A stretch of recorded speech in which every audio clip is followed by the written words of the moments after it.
Natasha Clark is here, LBC's political editor, to talk about this and a few other things besides. But on this, we know that already the government, in the form of the DWP, has been making moves to get lots of pensioners who aren't on pension credit but should be onto it so that they don't lose their winter fuel. But what's been announced today is beyond that. It's different to that, isn't it?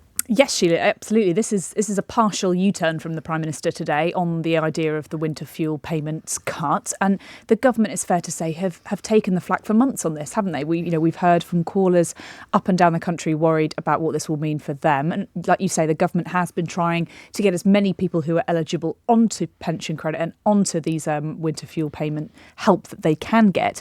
But this is Keir Starmer now, after lots and lots of opposition, and privately MPs have been saying to me for a while that they believe that the reason they lost the Runcorn by-election was partly because of these winter fuel payment cuts.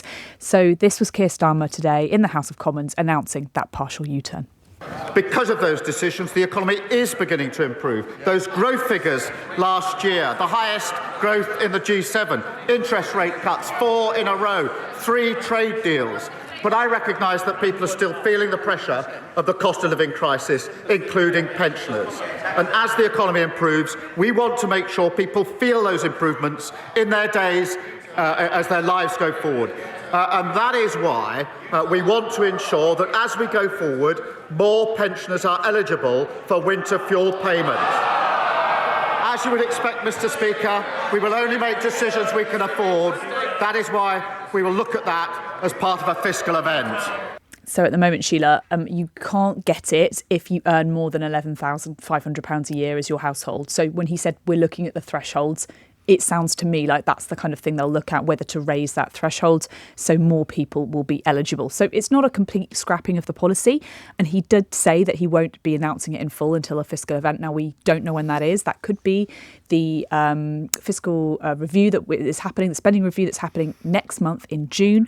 Or we could have to wait until another budget, potentially, which obviously would be in November this year. And that gives the economy time to do its thing, hopefully in an upward trajectory from everyone's perspective. We'd all like to see that. I've sensed a real change in the government language and tone this week. They have started to now talk about, and obviously the inflation figures today completely disregarded that theory, but they have started to say the economy is starting to look up, it's starting to turn around. When we have that money, these are the things we want to do. And I've been speaking to MPs this week, and that's exactly what they want from the government. They say that even if we don't have the money to do it right now, we want to hear from the government a list of priorities. We want welfare benefits, we want winter fuel to be among those things that they will consider when we do have more money. So it seems that's what the government are doing. And consider, if not adding to, then certainly not taking away from, as much as they're currently planning to do so. Exactly, which obviously lends us nicely onto the other story you wanted to discuss, which was benefits. And it's exactly the same thing that I'm hearing from government, from Labour MPs, that they are really in listening mode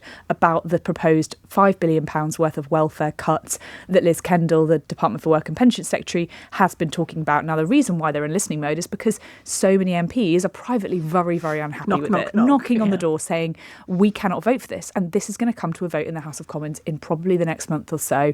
And number 10, very worried about what that's going to look like. 100 MPs or up to 100 MPs privately, according to some reports and some MPs I've spoken to, say that they have signed a private letter saying to the Chief Whip saying, I can't support these. There's a possibility I might vote against it. So there is a reason why Keir Starmer has said what he said today at Prime Minister's questions about winter fuel. And I imagine we will probably hear at some point in the next month something about benefits which could soften the blow. One of those options is a 3-child benefit cap rather than a 2-child benefit cap.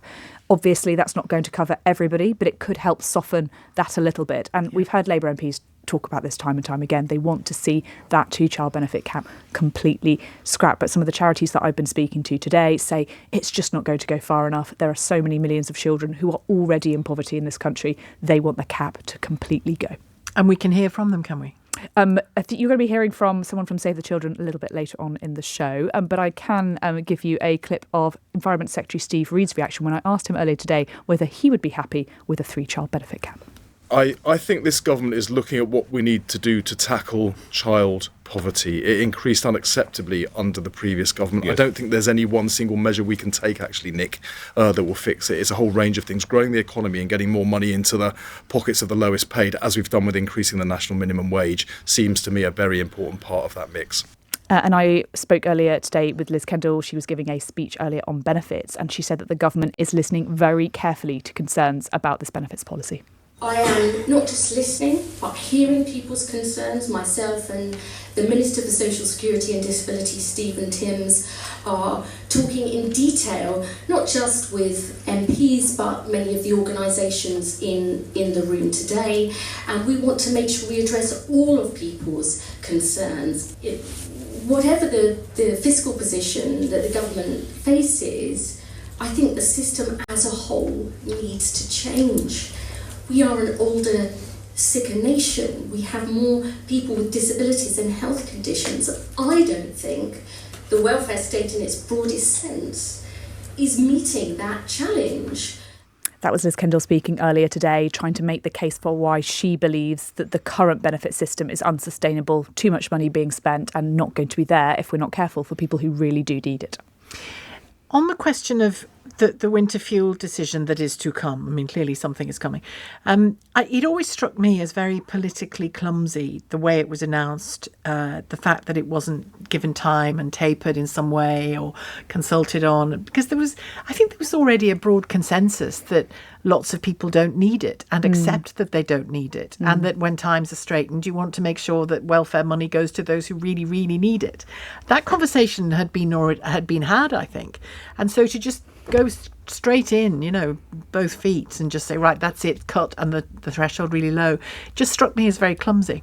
Yeah, and you know what? Actually, Keir Starmer's announcing of this today was also clumsy, because there's a lot of questions now about this policy because he's not made a formal announcement. He's not said... So what are you going to do? Yeah. We don't know what he's going to do. We don't know what the threshold will be. We don't know what time frame the government's looking at. Is it going to come in before the winter? They can't say. They're just making movement noises, aren't they? Yeah, but it's actually not the best way to announce policy, is it? If you're the Prime Minister, you're going to announce a major change in government policy, people are going to ask you, well, how are you going to pay for it? We don't know. When is it going to come? Is it going to come in place for the winter? We don't know. I think actually, despite the fact that many people today will be completely welcoming of this change in tone from the Prime Minister, there's a lot of unanswered questions. And until he announces it in full, there's going to be a huge void for everybody to speculate about what this is going to look like. And that's going to, of course, lead to some very worried pensioners later this year too. And MPs are going to have to continue to deal with it with their constituents, aren't Exactly. they? And they won't necessarily have an answer for them, which is We more don't actually know tricky. as well why the Prime Minister's made this choice now. He's talking about the cost of living pressures. They have been there for years. So what's changed? And Number 10 said to us 2 weeks ago that there would be no change in this position. Of course, the Prime Minister has now changed his mind. Well, what has made him change his mind? When has he changed his mind? We just don't know. Well, maybe it was that interview I did with Rachel Reeves. You never know, do you? Maybe. You never thought, know. Oh, Rachel said it, so now I'm going to have to do it. Sheila's pushed us to the wall and now we've done it. Hope so. Thanks, Natasha. Natasha Clark, LBC's political editor.